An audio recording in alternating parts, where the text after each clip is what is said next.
This is MacroVoices with hedge fund manager Eric Townsend, the free weekly financial podcast targeting professional finance, high net worth individuals, family offices, and other sophisticated investors. MacroVoices is all about the brightest minds in the world of finance and macroeconomics telling it like it is, bullish or bearish, no holds barred. Now, here are your hosts, Eric Townsend and Patrick Ceresna. MacroVoices episode 348 was produced on November 3rd, 2022. I'm Eric Townsend. This episode of MacroVoices was made possible by Respect Energy, a leading European trader of renewable energy and a one-stop shop for all green energy investors.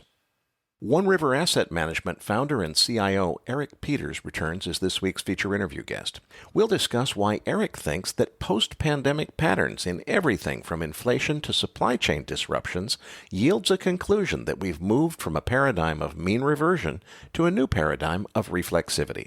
And I'm Patrick Ceresna. Listeners, be sure to stay tuned for our Postgame segment after Eric's feature interview with Eric Peters, where Eric, Nick, and I discuss the reactions to the FOMC hawkishness on the S&P 500, the VIX, and that US dollar move. As well, we'll touch on crude oil, gold, uranium, and the 10-year Treasury yield. Now, Eric, before we move on to the feature interview with Eric Peters, let's cover crude oil, starting with those EIA inventory numbers. EIA posted a crude oil drawdown of 3.1 million barrels, which was huge against expectations of a build of 267,000 barrels. But boy, if you look at what really happened, it was actually a 5 million barrel drawdown if you adjust for the 1.9 million that was taken out of the SPR, offsetting that draw to yield 3.1 million that was actually reported by EIA. Meanwhile, API this week, that's the private service, not the government service, which reports on Tuesday afternoons, reported a utterly massive 6.5 million barrel drawdown. Very, very bullish indication. Now, a lot of people use API just as a predictor of what EIA is going to do, and they consider EIA to be the official source. They forget about API as soon as the EIA number has been published. I don't see it that way. They collect data in different ways. They have different views of the market. I think they're both important. What we're seeing is really big drawdowns, particularly on the API side, the private inventory side this week. Cushing, Oklahoma, building a desperately needed 1.3 million barrels. Gasoline drawing down 1.3 million barrels. Distillates building 865,000 barrels. Diesel inventories are still a big deal, particularly in Pad 1, the U.S. Northeast. We're working on getting a guest on the show to discuss physical market dynamics in energy. We'll have more for you on that next week. U.S. production ticking back down to 11.9 million barrels. That's down 100,000 from last week. Tape action in reaction to inventory was up modestly on that bullish inventory draw, but the upside price action really got going when the Pentagon made a statement saying that they had credible intelligence that Iran would attack Saudi Arabia within 48 hours. The other market-moving event this week was Tuesday morning when rumors came out that China would exit COVID lockdowns by March of 2023. Now, that rumor has subsequently been denied by official sources who say that China remains committed to its zero COVID policy. But when you ignore the headlines and go back to what the guy who started all of this actually said, what he actually said was that he'd heard that a committee had been formed, headed up by a very well-connected individual in the CCP, and that they were figuring out what was going to happen, targeting approximately March. Well, if that's what the real rumor was, it is no surprise that there was an official denial, because obviously they're not ready to announce anything yet. They just pulled a committee together to figure out what the plan is going to be. I do take this news, despite the fact that it's now been officially denied and most market participants are now ignoring it, I do take it as an indication that something is afoot. It's still early. We don't have an official announcement. We don't know when we're going to get an official announcement, but it feels to me like we're moving closer to China finally coming out of its COVID lockdowns. So far as these various bullish factors have hit the tape, the 200-day moving average, which is holding right now at $90 even, has been the resistance force. So it's a question of when we get over that $90 figure. We were over it briefly in reaction to inventory, and then the Pentagon announcement came back down early on Thursday morning. We're just above the 5-day moving average, hovering around 88.50 or so.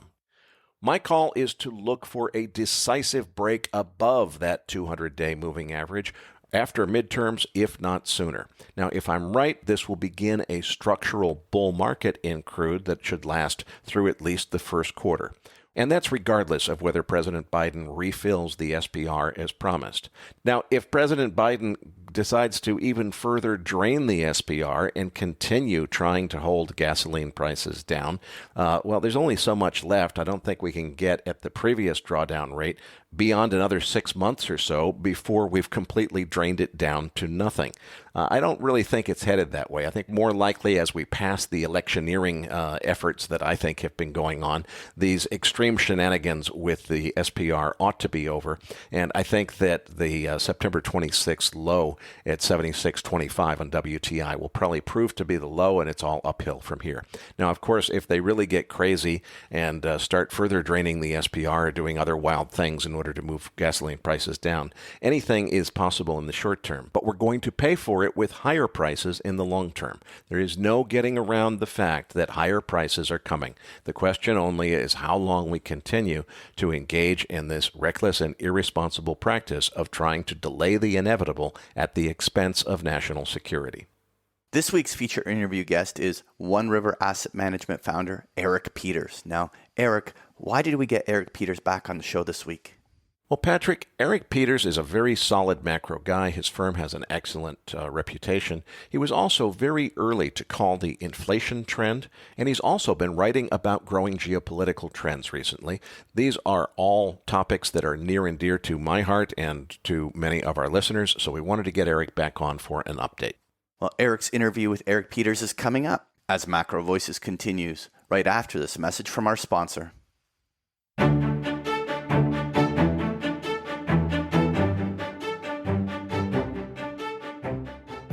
If you invest to bring about a world powered by green energy, you should meet Respect Energy, a leading European trader of renewable energy that serves as a one-stop shop for green energy investors in Europe.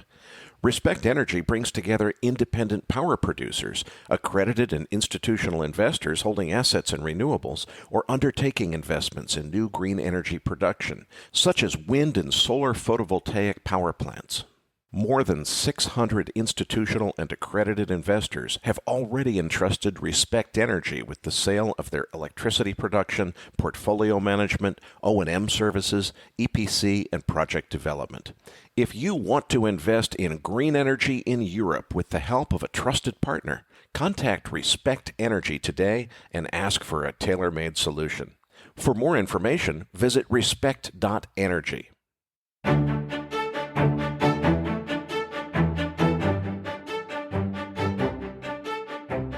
And now, with this week's special guest, here's hedge fund manager Eric Townsend. Joining me now is Eric Peters, founder and chief investment officer for One River Asset Management and One River Digital. Eric, it's great to have you back. It's been way too long. You know, I really enjoy reading your weekend notes email that I get every single Saturday. I particularly was interested in a comment that you made saying that the strongest or best, I think the way you phrased it was the best armed military powers in the world are suddenly at odds with each other or in direct conflict. Tell us a little bit more about how you see this geopolitical situation, what's driving it, and what it means for markets.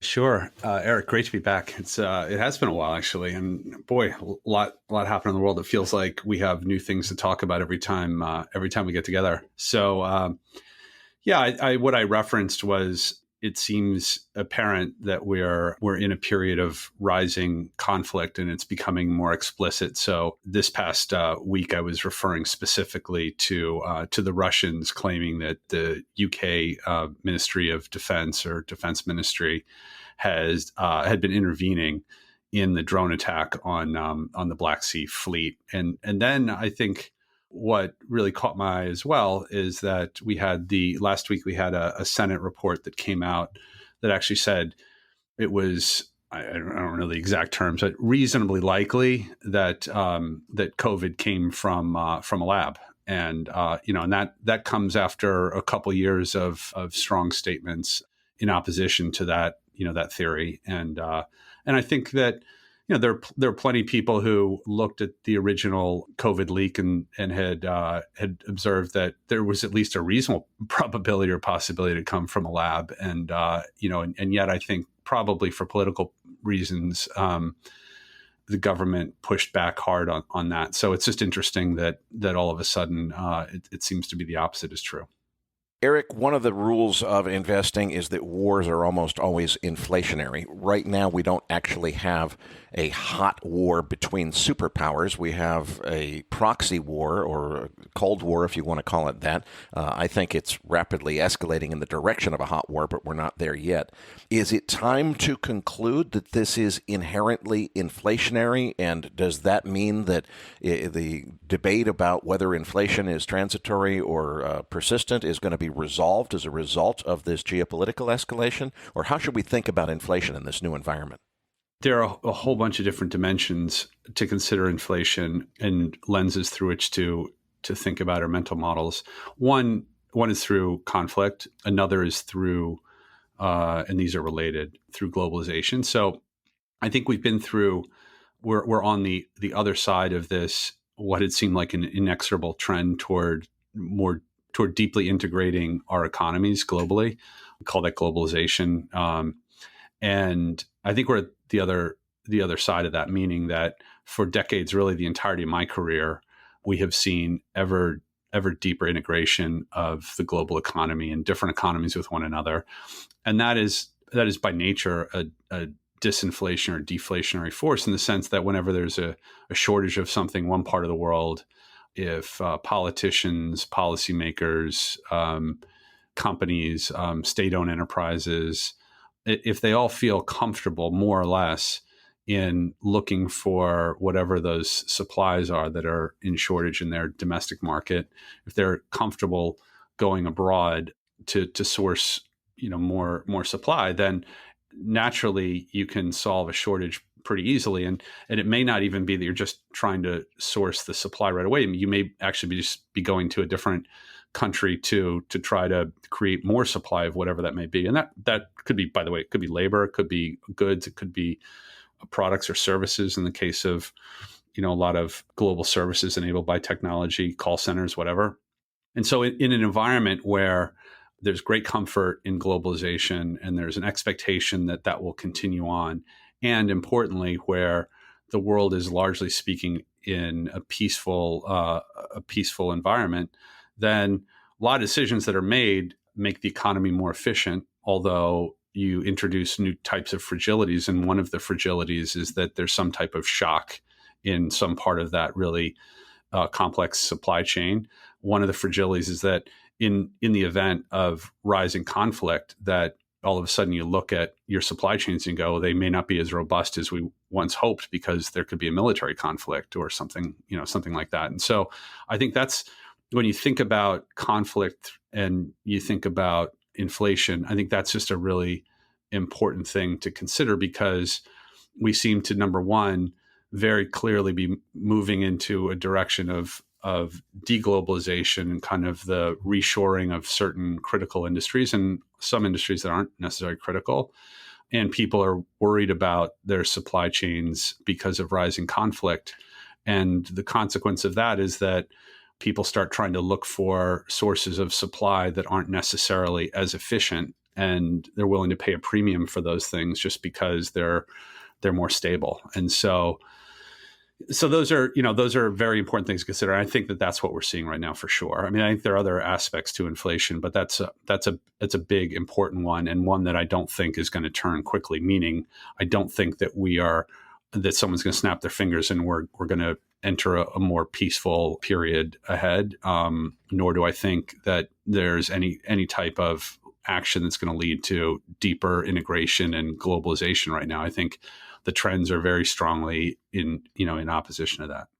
Eric, I think this is monumentally important because so many people are still talking about, look, stop worrying so much about inflation. It's just supply chain disruptions from the pandemic. And as the pandemic's ending, the supply chain is going to get resolved. It's all going to be fine. Inflation's coming back down. Just relax already. And I'm kind of like, wait a minute. You think pandemics screw up supply chains? try global wars. That's a big deal. So it seems to me like everybody is starting to talk now about reshoring of critical industries and so forth. They've got the message that we need to recognize that we're dependent on a lot of international relationships that are breaking down for commerce. But I don't see most people taking the next step, at least as far as what I'm reading. People don't seem to be going to the next step saying, wait a minute, it could be that the supply chain disruptions caused by COVID were just the warm-up, and the supply chain disruptions that are still coming as a result of rising geopolitical conflict could easily be several times worse than what we saw with COVID. Would you agree with that? I don't want to put words in your mouth. Am I exaggerating when I look at it that way? I don't have a strong opinion in terms of magnitude, because the supply chain disruptions that we saw coming from COVID were obviously dramatic and in some cases immediate. And I think what we're talking about with rising global conflict is much more of a chronic situation. I think if there were a hot war, like for instance, if the Chinese invaded Taiwan, which I don't expect to be imminent in any way, but let's just hypothetically, if they did do that, then you'd see a dramatic impact on supply chains globally. But you don't need to have a hot conflict to disrupt supply chains. You need to have simply this reversal in this trend toward globalization and an increased awareness and concern over just the overall climate of international relations, which is what we have right now. So, you see things like the U.S. putting in place some type of program to bring supply manufacturing back to the U.S. That causes inflation. Where are you going to find those people, and how are you going to build those plants, and where are you going to get that machinery, and et cetera, et cetera. That causes inflation. So all sorts of things cause inflation over different time horizons. I think the pandemic was a really dramatic shock and will have a big effect on inflation expectations for a long period of time, because it's really the first time, certainly in the US and Europe in our lifetimes, that we saw such dramatic impacts on inflation. And we also saw the ability of governments to create tons of money in a really short period of time. And that, I think, has loosened the relationship that we have between kind of money and stability. And so that, that has the potential to impact inflation expectations for a very long time. But anyway, I think that this period of deglobalization and rising conflict will have effects on inflation over a long period of time. And hopefully we don't have a hot war that's any worse than what we currently have going on in Ukraine, because that would obviously cause a sharp spike in inflation, although inflation would probably be the least of our worries at that stage. Another theme that I've discussed with several other recent guests has been food and energy. We've obviously got an energy crisis in Europe. My contention is that's not really a European energy crisis. It's a global energy crisis that's just getting started and which is being felt the most in Europe right now. When I interviewed Lee Gehring on this program, he told me that, energy is a really big deal, but just wait until the feedback loops around food kick in and we start to get the food supply chain, which is very globalized, start to break down. What are your thoughts on those topics? I agree. I don't think that this is strictly a European energy crisis. I think it's most acute right now in Europe, certainly in the developed world. I also think, though, that and this won't affect the global macro markets that we trade immediately, but I think the shortages that we're seeing in energy and in food, and let's remember that the two are really highly correlated. I mean, food that we eat is more or less just energy. Like when you look at the inputs that go into food, they're mostly fossil fuel in truth. And so anyway, there's a relationship between food and energy. I think that we have underinvested in the production, certainly of energy, and therefore, and therefore food, and that the shortages that we're starting to see unfold are going to ripple across the world. What's interesting and I think quite tragic, honestly, is that well-intended governments in the West and Europe and the U.S. and Japan, even, we're seeing programs to subsidize energy consumption, in some cases food consumption, And it's not that those are bad in and of themselves. It's just that effectively what they do is they push that shortage to the countries that can least afford it. And so I think, over the next couple of years, we should expect to see some real problems throughout the emerging world with people just not having enough to eat. And, I think that will become a big issue in terms of macro markets and geopolitics when those people start moving to the wealthier countries. And so we've seen waves of that happen, Northern Africa and the Middle East, where you see waves of immigration when there's real hardship in their countries. I think, we see that to a degree in the U.S. with the South and Central Americans making their way up to the U.S. at various points in time when conditions are difficult in their countries. I think it's highly likely that we see those types of things unfold over the next few years. Okay, Eric, so we've talked about food and energy. We've talked about supply chains. I think you and I agree that these are both bigger deals than the market has really absorbed yet. Well, that's very unfortunate for the world because these are horrible things. But as investors, our job is to think about how that variant perception gives us trading edge. So if we know that the supply chain problems are not going away just because the pandemic is going away, because we've got a new source of supply chain challenges, and we've got food and energy challenges that are likely to drive inflation beyond the levels that most people are expecting. How do we translate that to an investment thesis? Yeah, that's always the trick. And I think we're mentioning, or so far we've talked about some things that are challenges. That said, humans are pretty good at overcoming challenges, and oftentimes, the great challenges make us better, provided we survive them. So I guess first and foremost, we should hope that we don't have some type of great power hot war. We've seen smaller wars over the last couple decades, but they don't really, relative to kind of some of the conflicts that are brewing right now, they don't really count.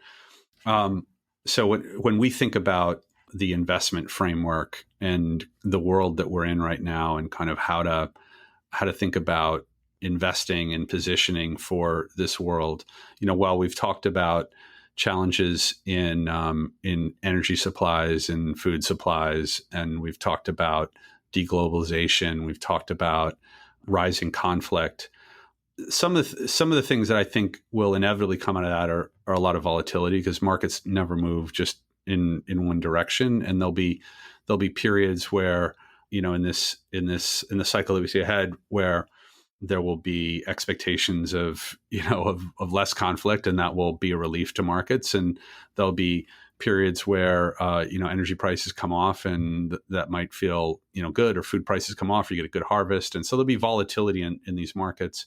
But I think that to answer the real question about how to position for this, I'll kind of go back to our framework for how to think about the overriding place where we are in markets. So I'd say and this is big picture, Eric. So if we look back at the last few decades, we've been in this period of globalization, which we talked about. What has globalization done? Well, amongst a number of other trends, what it's done, it's been a force for real moderation in markets.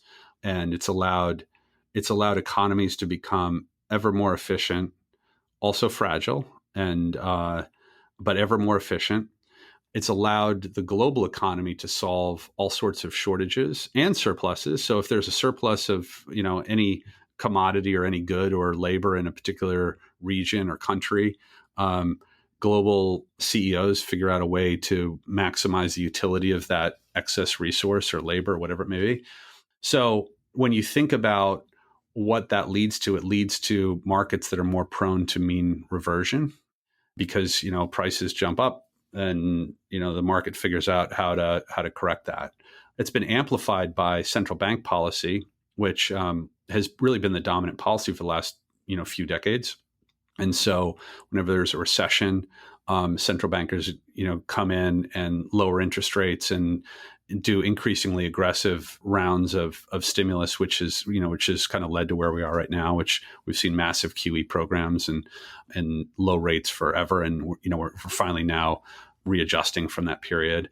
But starting in 2020, that pandemic, from our perspective, was the catalyst that has catapulted us into a very new paradigm, market paradigm, this paradigm of deglobalization, rising conflict, politicians becoming much more important features of the market. So if for the last few decades, it was all about central bankers. Well, now, once we required a large fiscal stimulus to get the world out of this, this deep economic crisis sparked by COVID and our response to COVID, what you really did is you reignited politicians as actors in the economy. And so once politicians get engaged, all sorts of kind of wild things can happen because politicians are so different from one another. Just, if you look at, even in the US, you look at, Trump versus Biden, very different economies, depending on who's in power. And so what we think we are entering into now, or in what we are already in, is a period because of deglobalization, because of rising conflict, because of the tendency for politicians to stimulate in a whole range of ways, or impose, who knows, capital controls, or impose different stimuluses for solar energy, or decide to do something militarily. We're going to see all kinds of wider dispersion in outcomes, because like the last 30 years, if central bankers have been the dominant policymakers, well, they all kind of did the same thing across countries. I mean, all the central bankers more or less used the Fed playbook for the last few decades, because in an increasingly globalizing world, if you didn't do what the Fed did, your currency would get really strong.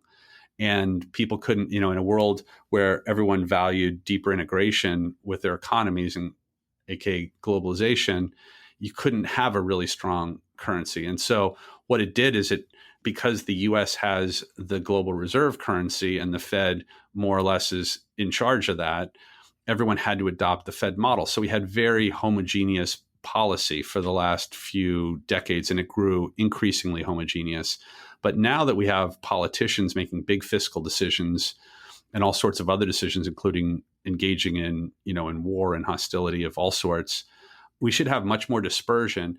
And actually, a world of deglobalization is kind of the opposite of this mean reversion type environment. And it actually it's an environment of reflexivity, meaning that when you have trends, they will oftentimes reinforce themselves as opposed to self-moderate. So an example of that would be, if you have a shortage of fuel somewhere in the world, well, what do all sorts of countries do? They don't try to figure out how to use their resources to solve that shortage. They start going, holy cow, what if my access to fuel is cut off, and we're going to need, maybe we should be hoarding food, or maybe we should be hoarding energy.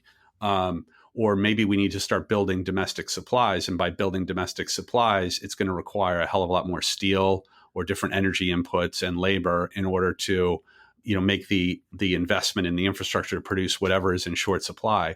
And so those are markets where I think you'll start to see very large trends develop, and reflexive trends mean the price goes up, and that makes the price go up even more. Obviously, the price doesn't go to the sky. So you'll have big trends, and then you'll have big crashes. And so we expect in this kind of new market paradigm to see very large market moves. We've started to see those. Trend following is a great strategy for that. Volatility is a great strategy. Dispersion of all sorts is a great strategy. I think the things, maybe the right way to think about it is the things that worked best in the old paradigm are probably unlikely to be the things that work best. Maybe they work horribly in this new market paradigm. And the things that were kind of unloved in the previous paradigm, probably going to start working a lot better. Eric, I really think you're onto something with this idea that mean reversion is going to give way to reflexivity.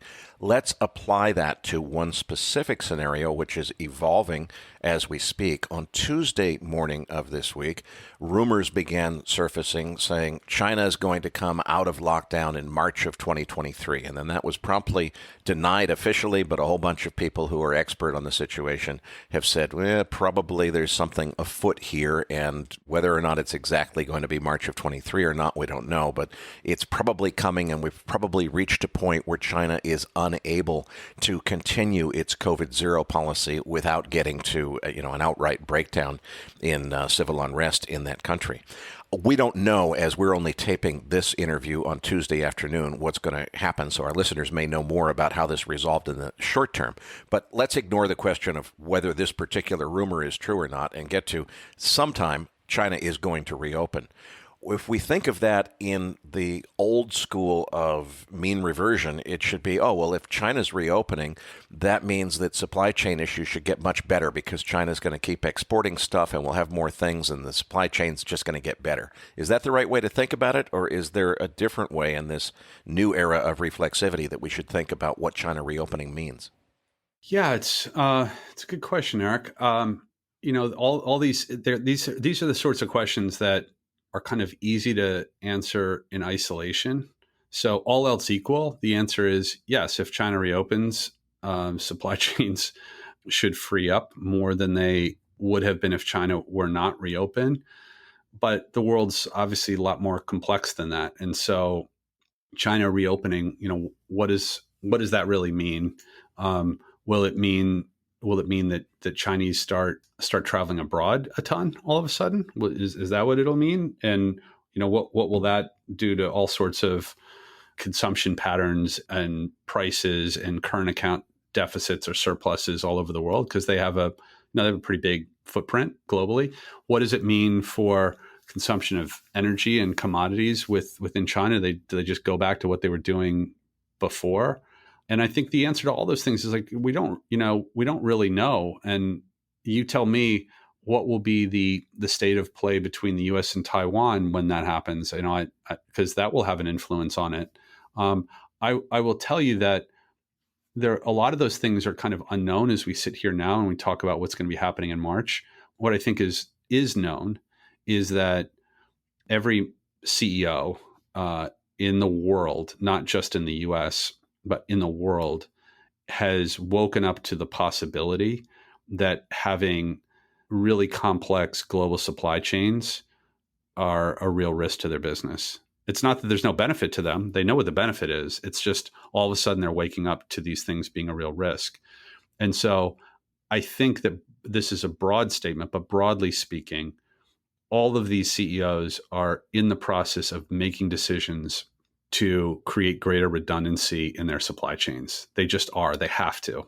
They just have to. And by the way, when you look at what happened to the Nord Stream pipelines, that's a wake-up call to every government in the world to relook at their critical infrastructure and imagine how vulnerable it is to attack, terrorism, whatever it may be. And they have to ask themselves, how robust is our critical infrastructure? And if the answer is it's not extremely robust, then they need to start making decisions around that. And then I'm sure that they are. Doesn't mean that that'll all happen overnight. But these are things that I think no matter what the state of play is with China reopening, not reopening, or how we're doing with Taiwan or any of these questions, I think we can know with a high degree of certainty that politicians and CEOs are going to begin restoring greater redundancy to their supply chains and infrastructure. And that's a really big deal because that really has not been happening for the last few decades, which is why you have something like Nord Stream, which you can easily blow up, right? But if we're in a world where no one's really worried about that, then it doesn't matter. You go, let's build a pipeline under, unprotected under a huge ocean, and anyone with a drone could blow the thing up whenever they want. Not a big deal if no one's worried about tension, but in this world, it's a very big deal. Eric, it seems to me that in finance, we have a whole new challenge that we haven't even begun to take on yet, which is the financial industry is extremely good at looking at companies in very close detail and looking at their balance sheets and saying, okay, what kind of debt do they have? What kind of subordinated debt do they have? What kind of senior debt do they have? How are we going to analyze what this company's shares are actually worth based on these very nuanced analyses of the debt structure of that company? Well, hey, wait a minute. What about other questions like, is it even possible for them to keep making their product if we start not being friendly with company X, where their supply chain is entirely dependent on, some particular product, whether it's semiconductors out of Taiwan or palm oil out of the Philippines or wherever it comes from? Pick your favorite example. it seems to me like we don't have the ability to analyze companies in portfolios and say, what are the supply chain risks that are likely to arise if geopolitical relations worsen with country X, Y, or Z? Is that something that we need to develop a system for? I'm sure a lot of people who are good at these things will make a lot of money in this environment because most people aren't. I mentioned earlier that I think dispersion is going to be a really important theme going forward. And the flip side to that is that indexing, broadly speaking, I think won't be. And just kind of long only investing, I think we've most likely seen the peak of that. It's probably behind us at this stage. And so, investors who are creatively minded, who are not just looking at correlations that worked over the last 10 years, but are thinking independently and trying to consider these different risks, I think they'll do extremely well. We look for all sorts of different macro themes and then think about ways to express them in markets. In our vol portfolio, we run a pretty decent sized dispersion book, and so we're looking for things that are starting to pop up in the world and just say, well, how do we capitalize on those? So an example might be, well, one of the things that we really capitalize on is we thought that the world would experience, this is really pre-pandemic, we thought the world would experience a much different inflationary paradigm, but certainly post-pandemic we did. And so we built dispersion baskets in our vol book that bet on greater dispersion between companies that would be affected well by inflation and would be hurt by inflation. And the market hadn't really priced that in. We looked at, say, something like the LDI and issues in UK pensions, and we're like, okay, well, they had all these pensions that they had risks in their books that they either didn't understand or were willing to take and just thought would never be realized, and that created all sorts of chaos in UK markets, and it partially spilled over internationally. But we looked at that and said, well, maybe we should look at US companies which have similar types of exposures in their pension plans, and are there companies in the world or in the US right now that have big pensions that are exposed, and other companies that have decent sized pensions, but maybe they're not as big as the overall company. And so if there's a pension blow up in the US, the companies that are more exposed are going to get hurt a lot worse than the companies that aren't as exposed. And so, how's the market pricing that? And it's probably pretty easy to conclude that the market's probably not really pricing that because no one's really thought about that risk for a long, long time, or maybe never.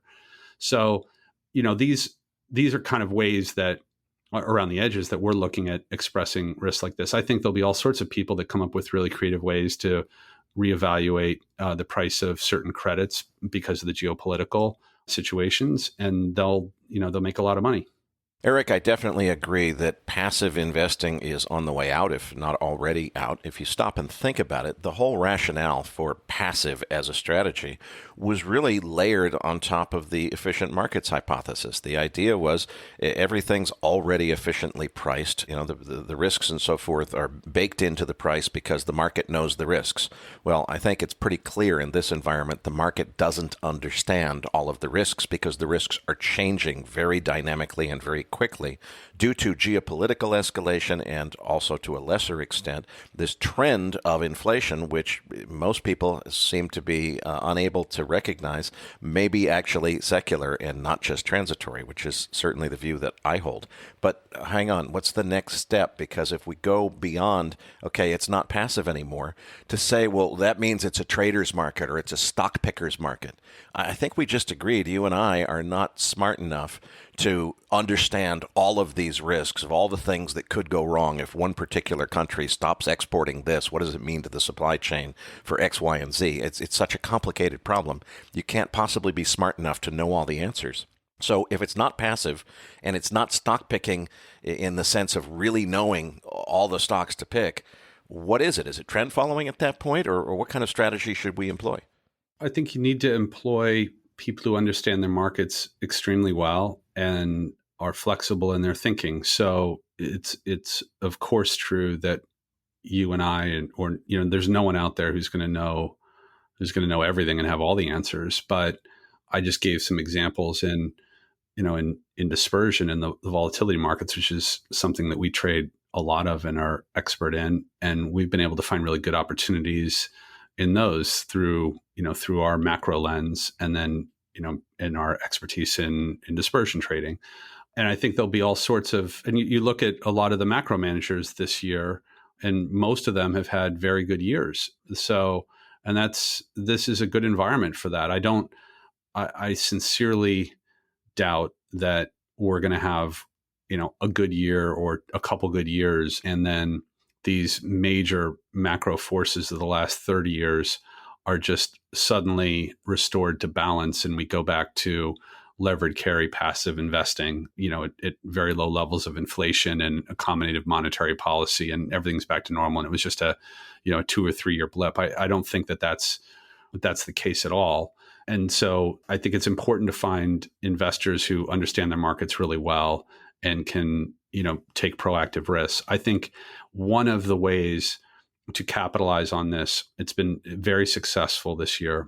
We run some of these strategies are trend following strategies, and incidentally, we have held the view for a couple of years that in this new market paradigm, because it's this transition from mean reversion pre-pandemic to reflexivity post-pandemic, and that this is going to be probably a 10-ish year period. And I say 10 years, not because it's a specific time, it's just like a good chunk of time. You see these decade-long periods like the 1970s where we had very large market moves, for instance. And so I think one way of capitalizing on change is to invest in trend following, because if you think of what is a price trend is a movement in price that reflects a future state of the world that's really quite different from today. And in a world where things are more reflexive, there is going to be big change. And so you can capitalize on that by investing in very smart people who know their markets well, who can identify with high conviction changes in the markets where they're expert in, and then make appropriately risk managed bets in those spaces, and those people will do well.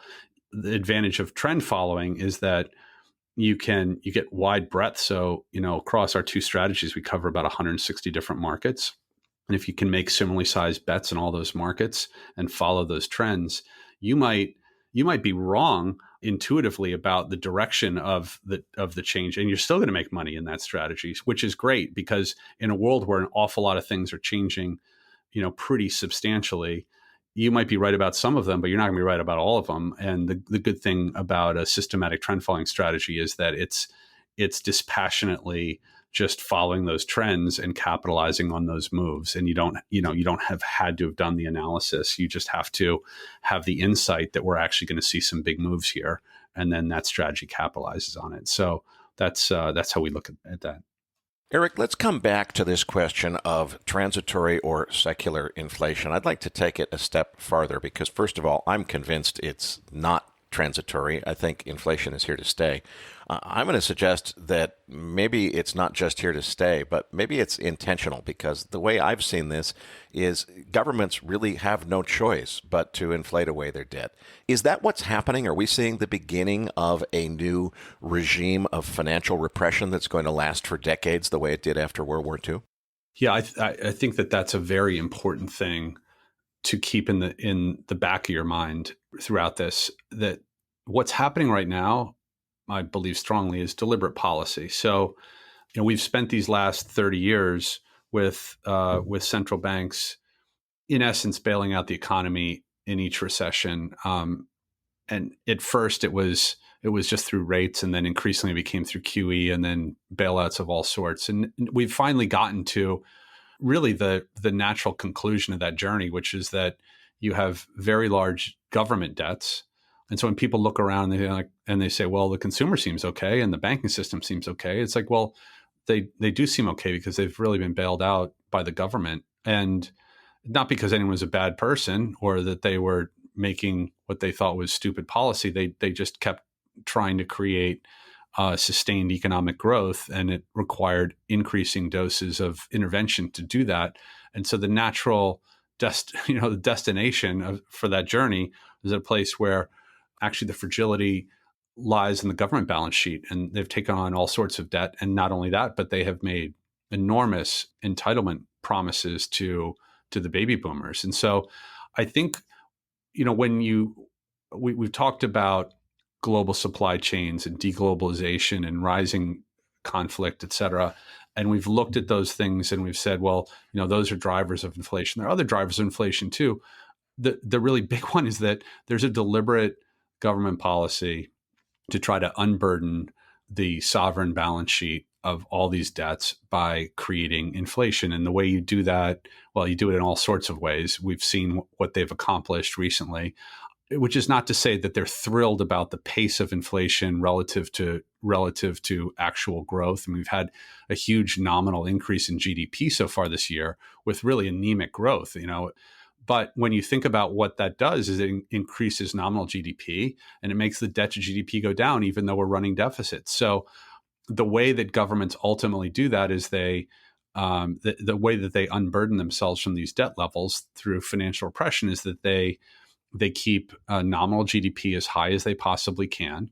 And that's through some combination of hopefully decent growth, but potential growth in the US is probably not more than 1 or 2%. I mean, it really isn't. It could be, let's call it between 0 and 2%. And so they're going to have a nice hefty rate of inflation over time on top of that. And then they're going to have to keep interest rates much below those levels. And so right now, that's what you see. I know people talk about real rates being positive way out the curve, but if you look in the front end of the curve, we have overnight rates reasonably low relative to inflation, which is pretty darn high, which is, over 8%. So I think we see a long period of policy like this. And so naturally, the headlines will read, well, the Fed is unhappy with inflation at these levels. And I know that they are unhappy with it. They don't want to see this run away. They don't want to see a hyperinflation. And so they'll try to rein it back in. But I think what we should expect to see is, on average, quite high levels of inflation relative to what we've experienced for the last decade. So we could see inflation bumping around between 2 and 7% or 2 and 8% for the next few years. And maybe it averages out at 4, 5, or 6%. It's a much, much different inflation dynamic. And it will all have been deliberate through that time. Well, Eric, I can't thank you enough for a terrific interview. But before I let you go, please tell our listeners a little bit more about what you do at One River Asset Management, and particularly something new since I've known you is now One River Digital. What's the angle there? Sure. So we're at our core a macro firm. We're very opportunistic. We express all sorts of views, either systematically or through our discretionary strategies. We're about a $3 billion firm. We run risk and volatility strategies. So we have a discretionary long volatility strategy. We have a systematic long equity volatility strategy. We have a high sharp volatility RV, so market neutral strategy, which is where we express risk in things like dispersion.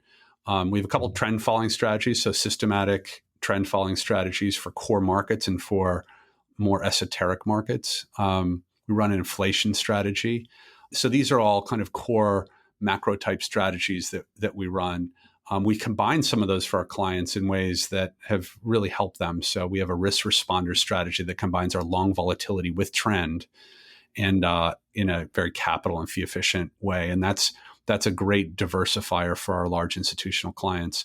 But we also entered the digital asset arena in November of 2020 with what at the time was the largest Bitcoin and Ethereum trade for institution. We made an awful lot of money out of that and returned all that capital. And we used that whole opportunity and entrance into that market to build out a digital asset manager. And it's been really interesting and fun. I think digital assets and blockchain technology will be foundational to the future of finance. And our job is to be looking for the emerging risks and opportunities in the marketplace. And we see both digital assets and digital asset infrastructure as being really important opportunities, and we wanted to make sure that we really participated in that. So it's been a really interesting part of my career so far, and it's only been a couple of years into it. We brought some great partners into that as well, and and so that's what our business looks like. Eric, on the digital side, I really want to give you credit because, frankly, the fact that you guys made a shitload of money on Bitcoin doesn't impress me much because a whole bunch of people made a shitload of money on Bitcoin because it was just trending at the time. What you have not done is to subsequently lose a shitload of your clients' money on Bitcoin. Please explain how you managed to avoid that because it's a mistake that most people were not able to avoid. You never want to jinx yourself in markets. We're fortunate to work with a great investor on our early Bitcoin and Ethereum trades, and they brought enormous insights to the table and timing, quite frankly. But we did make very large investments in March of 2020, and exited over the subsequent 9 months or so into that large rally, and generated really quite enormous gains. And then return capital, and so the market was extremely euphoric, and I think when you think about market cadence, there are times where markets are in euphoric period, and there are times where they're in a really depressed period. That was it was very clearly a period of real euphoria, and I'm just kind of grateful that we crystallized those gains and returned them. I think since then, the market's really crashed, and it's not to say that we haven't had any exposure to that. We have had some exposure, although it's a small fraction of what we had, in that run up. And we've been fortunate. We never got involved in any of these high yields in DeFi, and so we didn't, and our investors didn't suffer any of the losses there. We didn't get involved in Luna. We thought that there were some weaknesses in that whole system.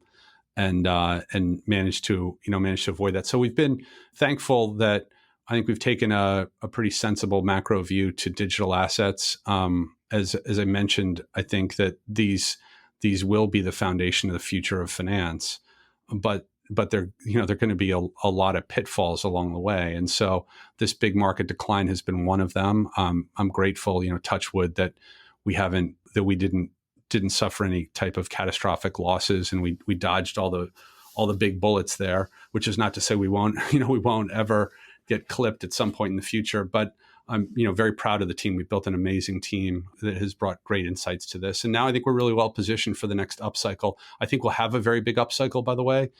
We're seeing increased use cases for these technologies.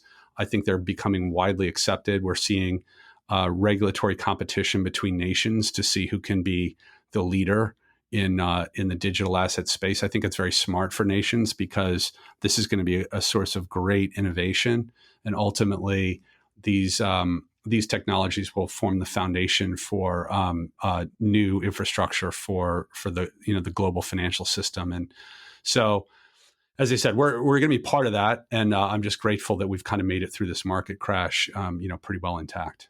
Patrick Ceresna, Nick Galarnik, and I will be back as MacroVoices continues right after this.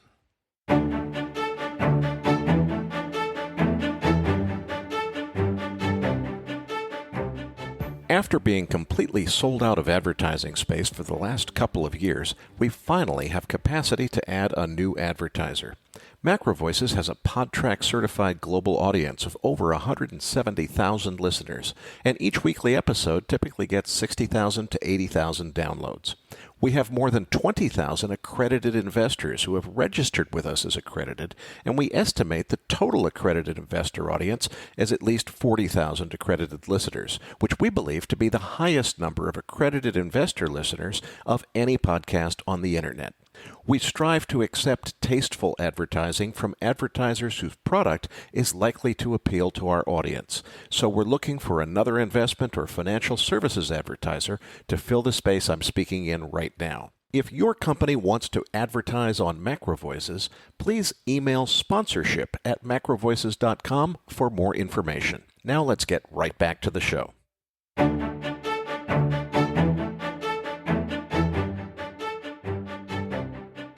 Now, back to your hosts, Eric Townsend and Patrick Ceresna.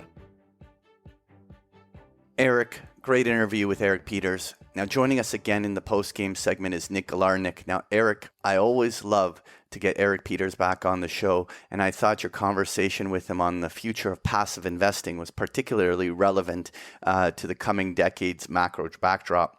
What did you take away?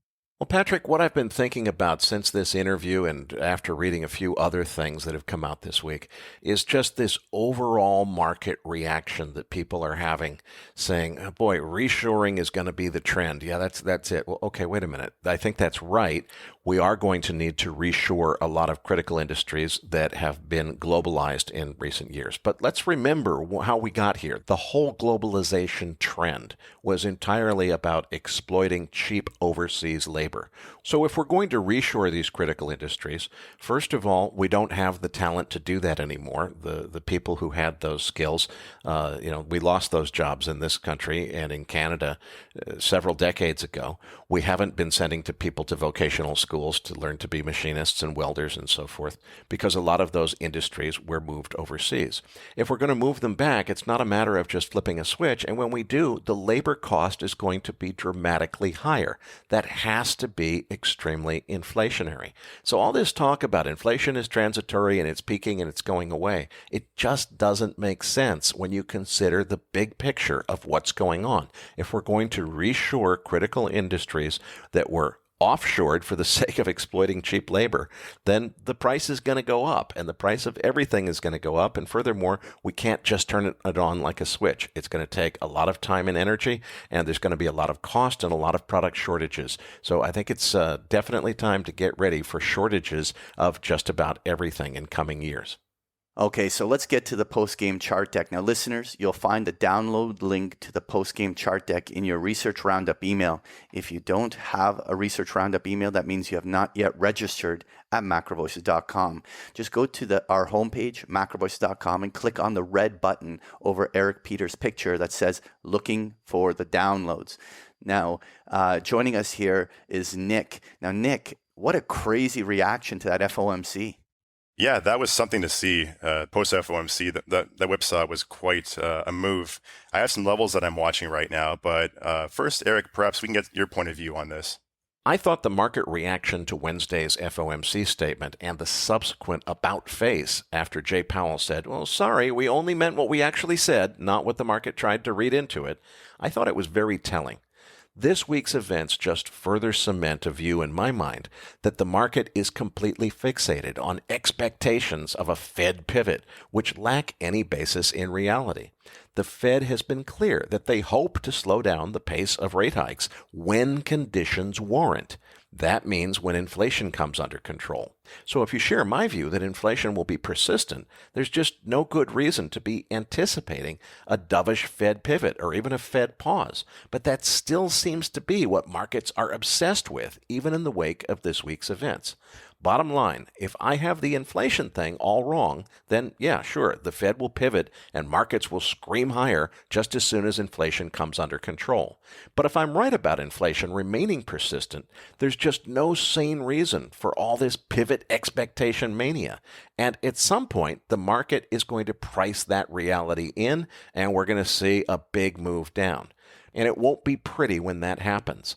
Now, obviously, that's strongly at odds with everything that I said last week about my expectation that maybe the rally that we were starting to see was going to flourish and continue all the way through year end. Well, the facts change. I changed my opinion.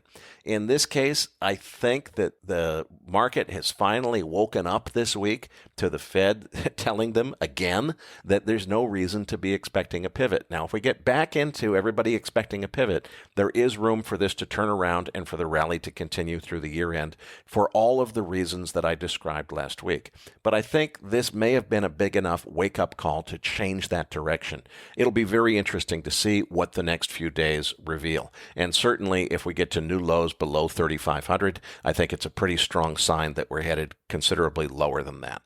Yeah, it's amazing, Eric, how that has completely changed just through one FOMC meeting. Anyway, Nick, you were saying you were watching some of these levels. What's your thinking here? Well, looking at the longer-term time frames, we're seeing significant support, obviously, at 3,500 roughly on SPX. and resistance high at 3,900 roughly.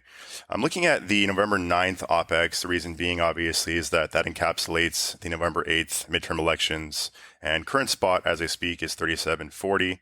The straddle cost right now is about 110 on SPX, which denotes about a 3% move by November 9th. So the upper expected move is around 38.50, which we hit yesterday, obviously. And the lower expected move is around 36.30, which is just above the support of 3,600 and the very strong support of 3,500. Now, obviously, these levels could be tested in the same week at the high and the low based on what happens. But I think that the Fed obviously doesn't want markets to rise, hence why we had the discussion yesterday on further rate increases, because obviously markets rising is inflationary. And you really need to be a market historian with a malleable mentality to succeed in the markets, studying the past, but also ascertaining the differences in current macro climates. And so analyzing the past, we can look at what happened prior to the midterm elections as well as what happened after those elections. And so seeing that since 1946, in the last 19 midterm elections, 17 of those events resulted in higher market performance in the 6 months following the election. It's pretty interesting because analyzing why that occurred typically was because we saw higher spending as a result of regime change, perhaps. And that may not be the case in this high inflationary environment. But what are your thoughts here, Patrick? Well, you know what? That S&P 500 went right up to that 3,900 to 4,000 target zone. That's where our Fibonacci zones were. And a typical market reaction from a very oversold condition would typically retrace to those types of zones. And I was really a bit surprised by the hawkishness of the FOMC, not because it wasn't a possibility, but rather I didn't think they were going to do it before the elections. I thought this kind of a hawkish statement could be far more likely in December, and if they came far more in line, that's where there would have been room for the S&P to try to take a stab over 4,000. But clearly, this tone that Powell took has really shaken the markets, and the rejection here just above 3,900 and rollover is a red flag. Now, while the S&P has not yet broken below 3,700, a level which I'm watching very closely, the issue is the NASDAQ is totally broken down.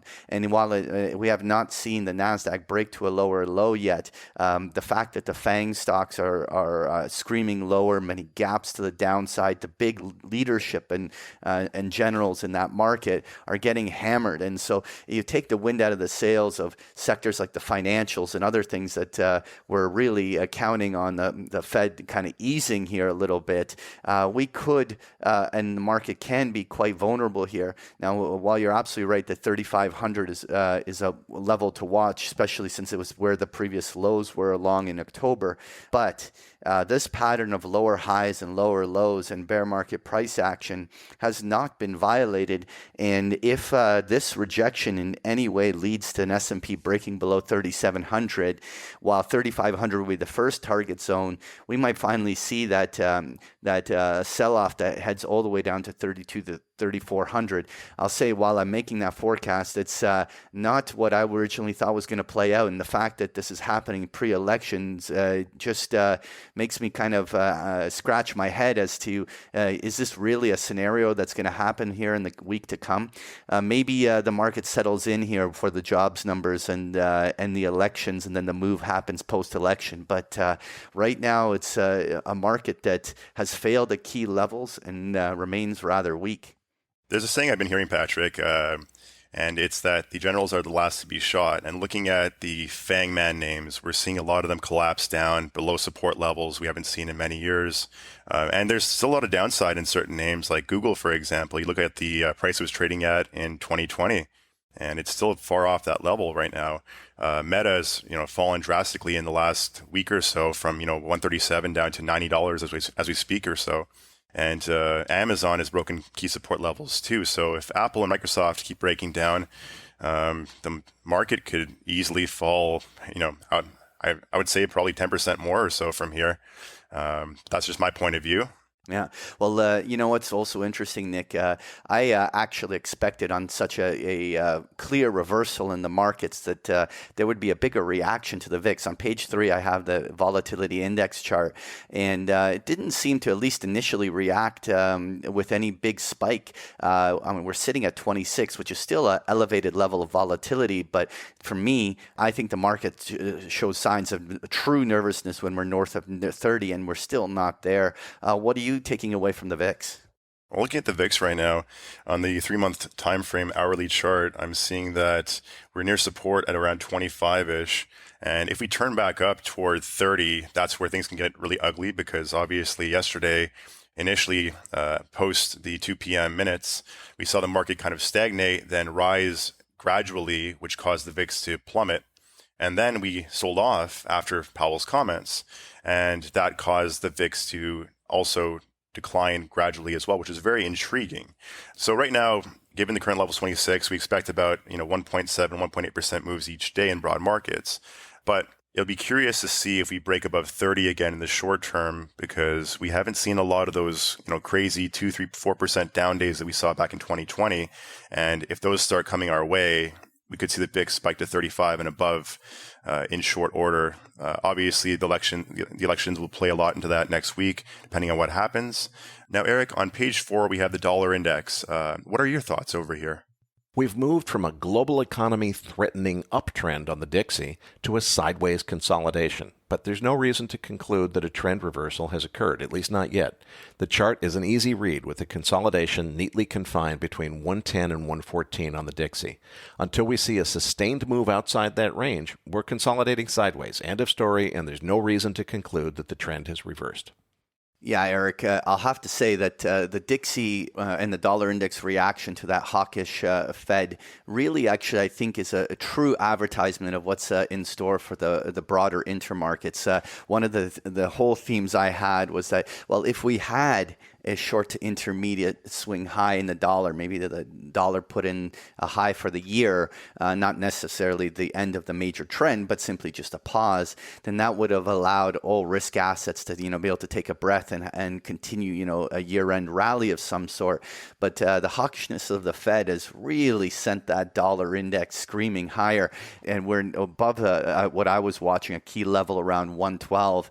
I mean, at this stage, obviously, all those major highs are near 114. But boy, is it really just look like that dominant US dollar trend remains intact. At this moment, every dip gets bought. The dollar index goes screaming higher. But in this case, almost every cross currency against that US dollar is getting hammered. The euro is down towards 97 cents. The pound sterling rolling over again. But the one that I'm watching on page 5 is what's going on in that US dollar yen, because we had two direct interventions by the Bank of Japan to try to stabilize the currency. And while it paused the US dollar advance, it really certainly has not reversed the trend. And if right now this the hawkishness Fed and higher interest rates in the U.S. Is now being priced in, what if this sends that U.S. dollar yen to a fresh new high? I mean, now we could see 155, 158, and I think that there's a lot of macro traders that have been trying to already be playing the story that the U.S. dollar yen is, at least the yen is super cheap, and yet we see this Canadian dollar rolling, Australian dollar rolling over. Everything is just getting hammered here, and if that U.S. dollar strength persists, it's really going to be a drag on risk assets.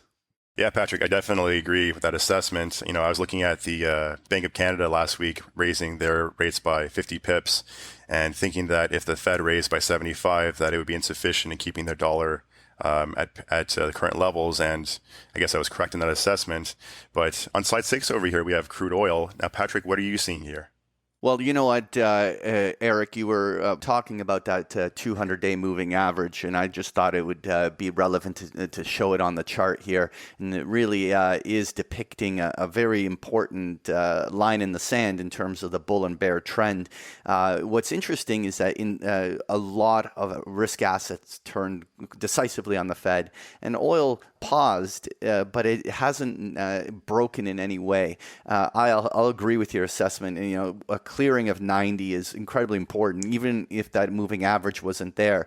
The reality is that since June, we've been in a sequence of lower highs and lower lows and predominant weakness in distribution. But what we've seen really in the month of October is an SPR release, an attempt to talk oil prices down, and yet oil has crawled higher and not making lower lows, and really to decisively change the trend, to really get trend followers to start piling into the oil trade. That break at 90 will be a true advertisement that oil has begun some sort of a new bull leg. So watching that into next week is something that's certainly on my mind. I wanted to move on here to page 7. And I'm looking here at this gold chart, and I'll stand by my view here, which is that while a lot of people are looking at real rates and other variables, to me, gold has really just been acting like a cross currency to that U.S. dollar.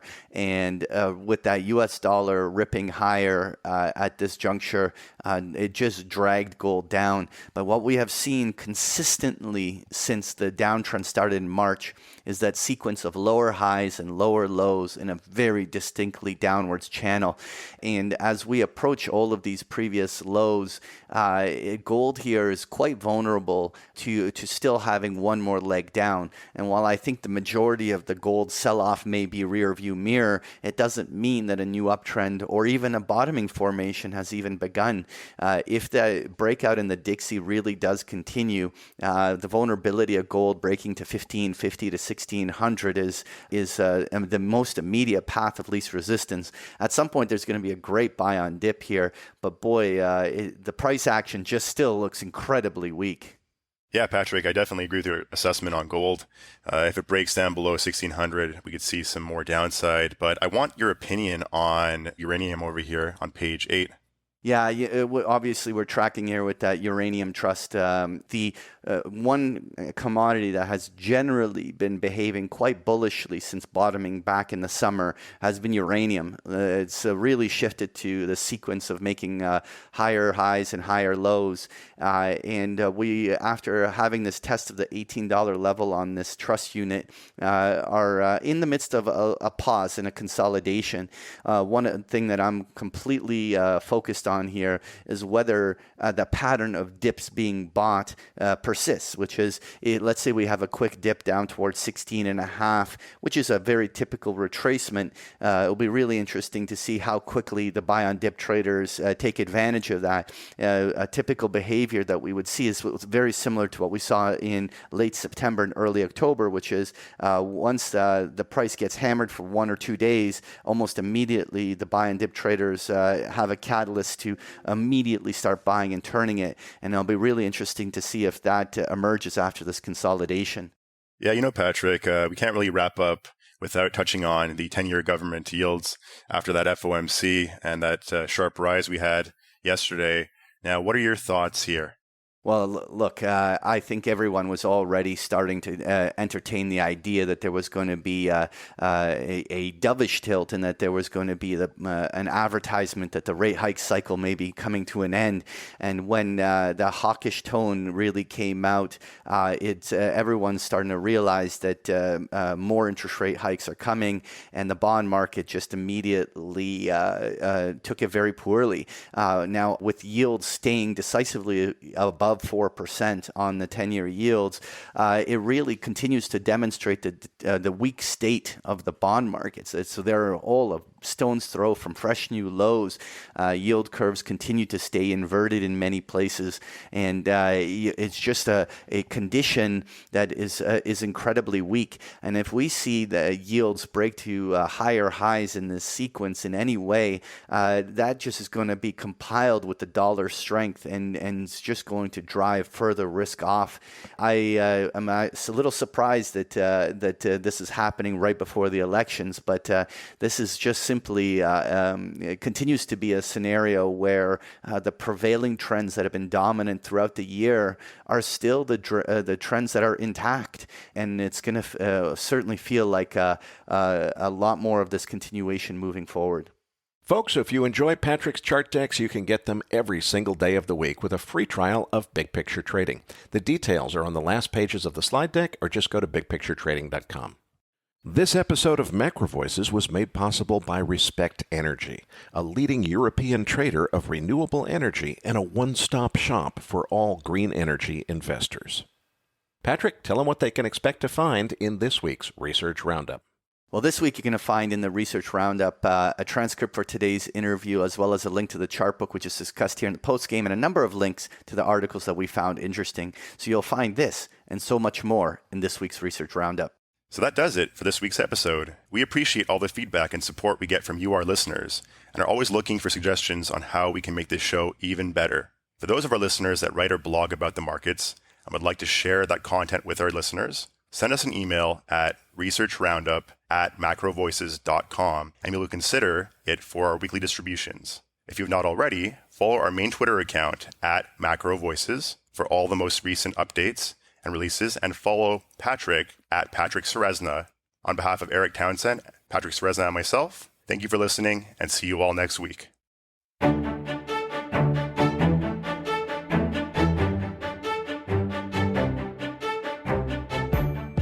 That concludes this edition of MacroVoices. Be sure to tune in each week to hear feature interviews with the brightest minds in finance and macroeconomics. MacroVoices is made possible by sponsorship from BigPictureTrading.com, the Internet's premier source of online education for traders. Please visit BigPictureTrading.com for more information. Please register your free account at MacroVoices.com. Once registered, you'll receive our free weekly Research Roundup email containing links to supporting documents from our featured guests and the very best free financial content our volunteer research team could find on the internet each week. You'll also gain access to our free listener discussion forums and research library. And the more registered users we have, the more we'll be able to recruit high-profile feature interview guests for future programs. So please register your free account today at macrovoices.com if you haven't already.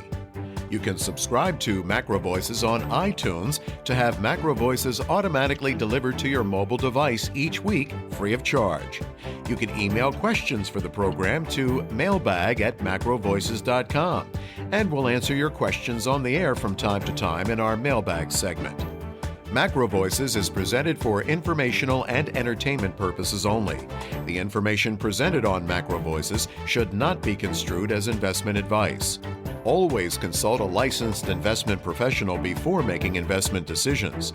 The views and opinions expressed on MacroVoices are those of the participants and do not necessarily reflect those of the show's hosts or sponsors. MacroVoices, its producers, sponsors, and hosts Eric Townsend and Patrick Ceresna shall not be liable for losses resulting from investment decisions based on information or viewpoints presented on MacroVoices.